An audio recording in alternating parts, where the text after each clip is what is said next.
ॐ श्रीललितादेव्यै नमः। श्रीललितासहस्रनामस्तोत्रम् ध्यानम्।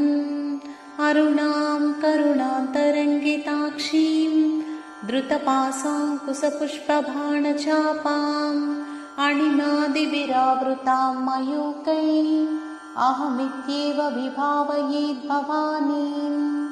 ध्यायेत् पद्मासनस्तां विकसितवदनां पद्मपत्रायताक्षीं हेमाभां पीतवस्त्रां करकलितलसद्देम पद्माम्बराङ्गीं सर्वालङ्कारयुक्तां सकलमभयदां भक्तनम्रां भवानीं श्रीविद्यां शान्तमूर्तिं सकलसुरनुतां सर्वसम्पत्